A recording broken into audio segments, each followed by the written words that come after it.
जैसे एक बार खरगोश ने शेर को तक मार दिया था। कूपे सिंहो मदोन्मत्ता शशकेन निपातिता। आप लोगों ने कथा सुनी है? हाँ, पहले बचपन में स्कूल की पुस्तक में ये कहानी हमने पढ़ी थी। आज पता चला कि कहानी शिव पुराण की है। हाँ कूपे सिंहो मदोन्मत्ता। एक बार क्या हुआ, एक जंगल था महाराज, तो जंगल में एक शेर, और वो शेर रोज क्या करे, शिकार पे निकले। तो महाराज शिकार के चक्कर में एक को तो मारे नहीं, दो चार को, चार पांच को, 10-12 को एक साथ मार डाले। अब खाए तो एक को, बाकी लोग व्यर्थ होते। तो सब जीव जंतुओं ने तय किया कि भैया मर ज्यादा रहे हैं और आफत है, बड़ी समस्या है ये, तो क्या किया जाए। तो सबने शेर से कहा कि हम आपसे एक मीटिंग करना चाहते हैं, आप कृपया पधारे। तो शेर सभा में पधारे, सबने वंदन किया, राजा को प्रणाम करके कहा, बोले महाराज इकट्ठे ही सबको खा जाओगे तो फिर बचेगा क्या, आपको भी बड़ी सुविधा समस्या होती है, एक एक के पीछे दौड़ना पड़ता है। ऐसा करो आप अपनी गुफा में ही रहना, हम रोज आपके लिए एक जीव जंतु को भेज देंगे। सबने कहा कि, शेर ने भी कहा कि ये तो और अच्छा है, हमें भी कोई दौड़ने भागने का शौक थोड़े, तो आप एक एक करके आ जाना, बस ठीक है। अब रोज जंगल से एक जानवर जाए मारे और शेर उसका भक्षण करे। एक दिन एक खरगोश की बारी आ गई। अब खरगोश जब निकला तो खरगोश बड़ा परेशान कि आज तो मरना पड़ेगा, आज तो मरना है, मरना। अब खरगोश बड़ा बुद्धिमान था, अब चल रहा था तो सोच रहा था, सोचते सोचते सोचते, अब सोचते विचारते इतने देरी से पहुंचा कि देर हो गई पहुंचने।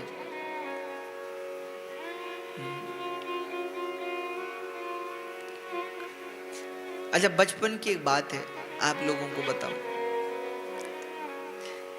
बचपन में किसी को मैं अपनी कहानी कथा सुना, एक किसी को ये कहानी में समझा रहा था। घर में भाई बहन है छोटे, तो उनकी पाठशाला में ये पुस्तक में था ये पाठ, तो मैं उसको पढ़ा रहा था कि खरगोश निकला, खरगोश बड़ा परेशान था, तो खरगोश देरी से पहुंचा। तो वो बच्चों ने मुझसे क्या पूछा पता है आपको? वो बोले क्यों, खरगोश के पास घड़ी नहीं थी क्या? बहुत पहले की बात है, आज भी मुझे याद आती है।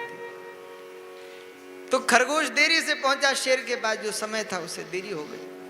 अब देरी हो गई तो सिंह बड़ा गुर्राया कि महाराज एक तो इतना छोटा सा खरगोश, इसे पेट भरे नहीं, ऊपर से इतनी देरी से आए हो। खरगोश ने कहा कि महाराज, अब खरगोश बुद्धिमान तो था ही, तो खरगोश ने कहा महाराज मैं तो कब का चल दिया था, मुझे पता था कि आपको भूख लगी होगी और मैं ही आपका भोजन हूं, तो मैं तो आ रहा था, लेकिन एक समस्या हो गई। क्या समस्या हो गई? बोले जंगल में एक दूसरा शेर मिल गया।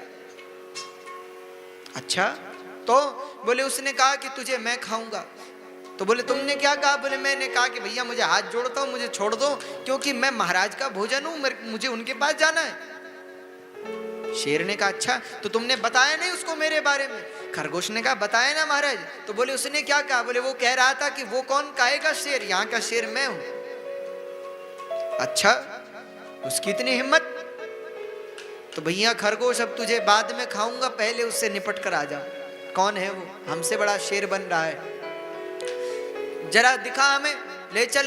तो आगे खरगोश, पीछे शेर चल पड़ा। अब जंगल में कुआं था, गहरा कुआं, वहां पहुंच गए। खरगोश ने कहा महाराज इसके अंदर रहता है। शेर ने कहा अच्छा।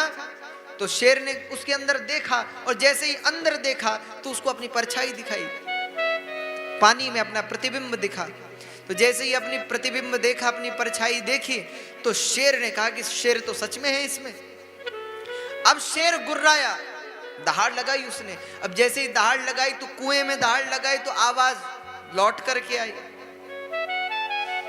शेर ने कहा रे, हम पे दहाड़ लगाता है, इसकी इतनी हिम्मत। और क्रोध में भर करके शेर ने कुएं में छलांग लगा दी, तो शेर वहीं डूब के मर गया। जंगल के सारे जीव जंतु सुखी हो गए। तो एक छोटे से खरगोश ने भी सिंह का अंत कर दिया। शंकर जी कहते हैं कूपे सिंहो मदोन्मत्ता शशकेन निपातिता। बल शक्ति का बल नहीं है, बल तो बुद्धि का बल है। सबसे शक्तिशाली अगर कोई संसार में है तो वो है बुद्धिमान व्यक्ति। बुद्धिमान व्यक्ति हूं महाराज। तो गणेश जी ने कार्तिकेय जी को हरा दिया, तो महाराज गणेश जी का धूमधाम से यहाँ विवाह संपन्न हो गया। कहते महाराज जैसे ही विवाह हुआ तो भवतो पूजनम कृत्वा शिवा शंकर योरहम बुद्ध्या ही समुद्रांत पृथ्वी कृत परिक्रमा। कार्तिकेय जी ने तो मोर पर बैठकर परिक्रमा लगाई और गणेश जी ने महाराज चूहे पर बैठकर अपने बुद्धि के बल से पहले परिक्रमा लगा ली, विवाह हो गया। अब जब तक कार्तिकेय जी लौटे तो कार्तिकेय जी क्या देख रहे हैं, गणेश जी दूल्हा बन के खड़े, अगल बगल में सिद्धि और बुद्धि खड़ी है, विवाह हो गया। कार्तिकेय जी ने कहा कि ये गणेश जी आप पहले, गणेश जी ने कहा हाँ भैया हमारा तो विवाह भी हो गया, आप कहाँ रह गए थे। अब कार्तिकेय जी चक्कर में पड़े कि ये तो कहीं रास्ते में दिखे भी नहीं। अब जब कार्तिकेय जी को पूरी बात का पता चला तो कार्तिकेय जी को बड़ा दुख हुआ, बड़ा क्रोध भी आया, भैया तो हमारे साथ छल हो गया। सबने कार्तिकेय जी को समझाया लेकिन कार्तिकेय जी ने कहा भाई नहीं, बस अब मन भर गया हमारा। तो कार्तिकेय जी, क्योंकि कैलाश जो है ना वो उत्तर में पड़ता है, तो उत्तर भारत को छोड़ के यहाँ दक्षिण में आ गए।